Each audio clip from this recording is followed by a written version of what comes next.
Ikaze ku bakunzi ba Murenge Today TV ndetse n'abandi mwese mudukurikiye hirya no hino aho muherereye ku migabane itandukanye, twizere yuko mumeze neza. Abari ku manywa tubifurije umunsi mwiza, abari mu ijoro cyangwa se abari mu gitondo namwe tubifurije ibihe byiza bitewe n'aho muherereye. Turi ku wa mbere ku minsi 16 y'ukwezi kwa gatatu umwaka w'ibihumbi 2026. Uyu ni wa mwanya mwiza tubagezaho amakuru yo muri aka kanya muri studio za Murenge Today TV. Jewe ugiye kubagezaho amakuru ni Muhasha Fidele nk'ibisanzwe. Ingingo z'ingenzi zigize aya makuru, turerekeza mu mujyi wa Goma tubabwire uko bimeze, amasasu yarayavugiye aha muri uyu mujyi n'icyayateye. Nanone turaza kwerekeza muri Kivu y'Amajepfo ahari kubera imirwano mu misozi miremire ya teritware ya Uvira. Tubabwire uko bimeze kuko aya makuru twari tuyafite kuva nijoro, ariko tugikeneye kugira ngo tubanze tumenye precision. Nanone turaza kwerekeza mu gihugu cy'u Burundi aho amakuru yavugaga yuko uwitwa Mbayahaga ngo yaba yapfuye. Ntabwo yapfuye, ni muzima. Turaza kubabwira iby'aya makuru nayo uko bimeze. Hanyuma rero nimba udukurikiye utarakora subscribe, wibuke kuyikora kugira ngo ntukaze ucikwa n'amakuru. Biroroshye cyane, ukande kuri ako kantu kanditseho subscribe cyangwa se sabone. Hanyuma amakuru ku buryo burambuye ni mu kanya gatoya nyuma y'akaruhuko gato.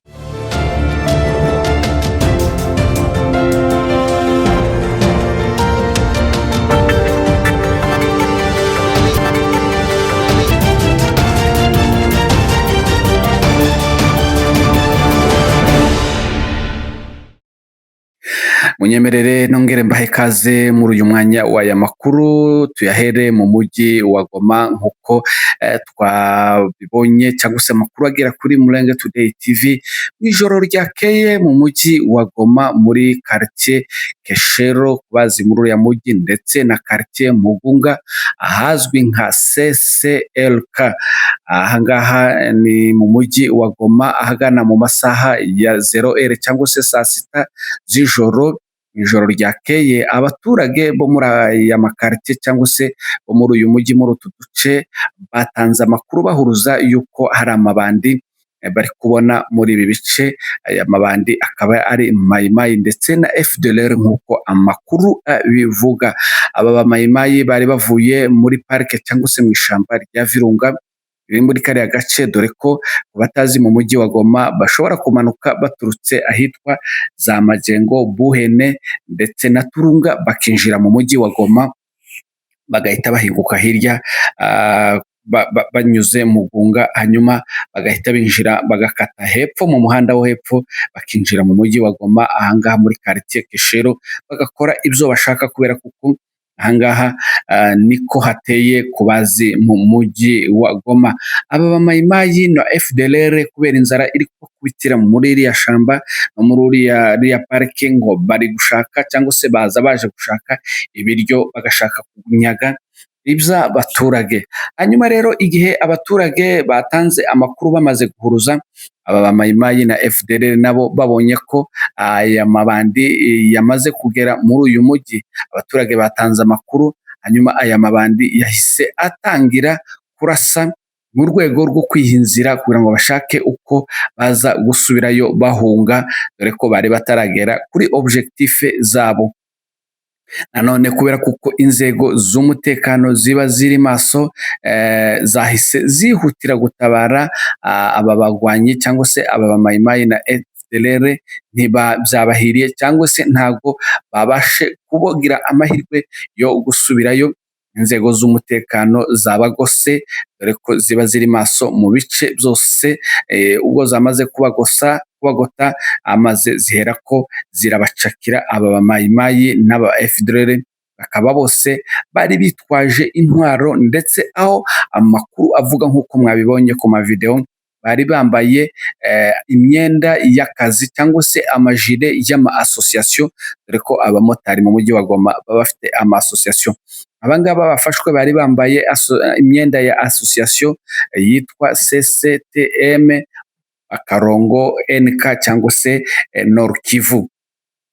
aya mabandi yahise afatwa ku bwinshi, nubwo hashobora kuba hari abaponyotse ariko sinibaza ko hari abacitse kubera kuko bagoswe nubwo bari bitwaje intwaro. Aba bose bakaba bafashwe, abaturage bakaba barimo gushimira inzego z'umutekano za AFC M23 zabatabaye, dore ko bari bashaka kugira ngo banyaga abaturage bo muri aka gace ka Keshero ndetse na Mugunga kugira ngo bakomeze bateze umutekano muke w'abaturage muri ibi bice.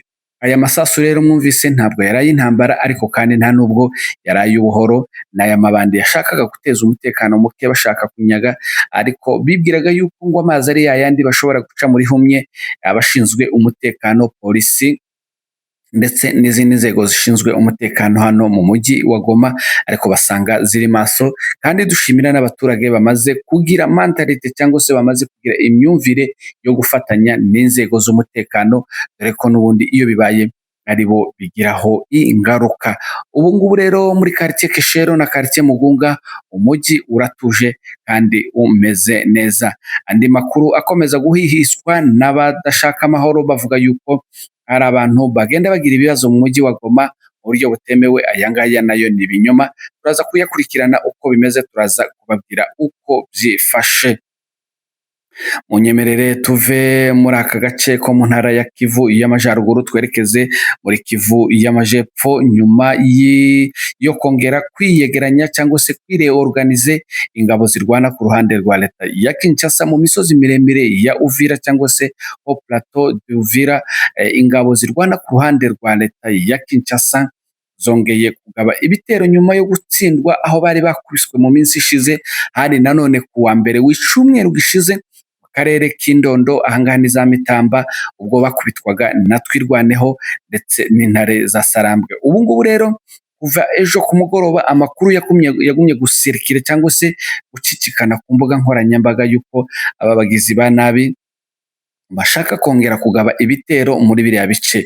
Aya makuru rero tukaba twayatohoje. Nyuma yo kuyatohoza, amakuru twakiriye nuko Mayimayi, FDLR, FARDC na FDNB igisirikare cy'u Burundi babyutse bagaba ibitero ku birindiro bya Twirwaneho M23 mu misozi miremire ya Uvira.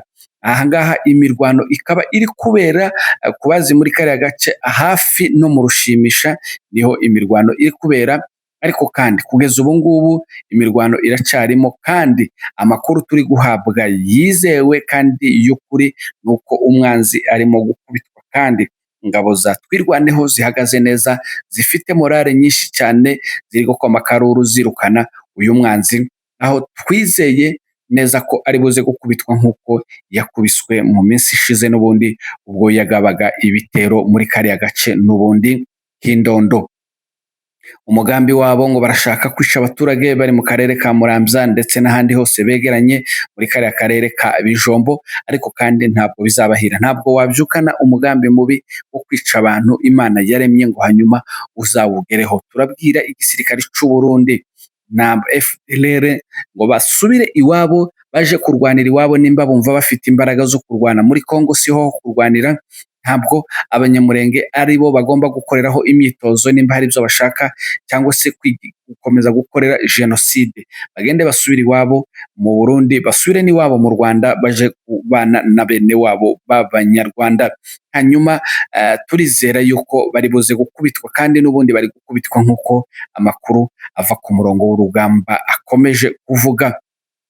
Hanyuma dukomeze dusabire Twirwaneho M23 bari kwirwanaho, bakomeje gushorwaho intambara na leta ya Kinshasa ifatikanyije na leta y'u Burundi na FDLR nabo bafatikanyije muri uyu mugambi wabo. Tubibutse yuko ibi bibaye nyuma yaho kuwa gatandatu guverineri w'intara ya Kivu y'Amajyepfo mu bice bigenzurwa na leta ya Kinshasa, Jean-Jacques Purusi, yageze mu mujyi wa Uvira akavuga yuko amahoro aje kandi ngo intambara igiye kugera ku iherezo.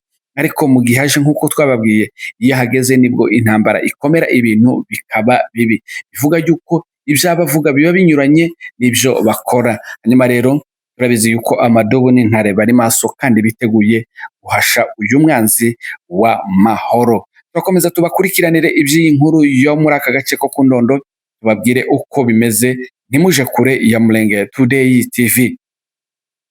Dusoza amakuru yavugaga yuko uwitwa Mbayahaga w'Umurundi wifatikanya n'abanzi gukomeza gutsemba Abanyamurenge, avuga amagambo atariyo kandi mabi asharira. Uyu mugabo amakuru yavugaga yuko yapfuye ni ibinyoma. Uyu mugabo ntabwo yapfuye, aracyariho. Ahubwo uyu mugabo mwabonye tumushyira kuri thumbnail.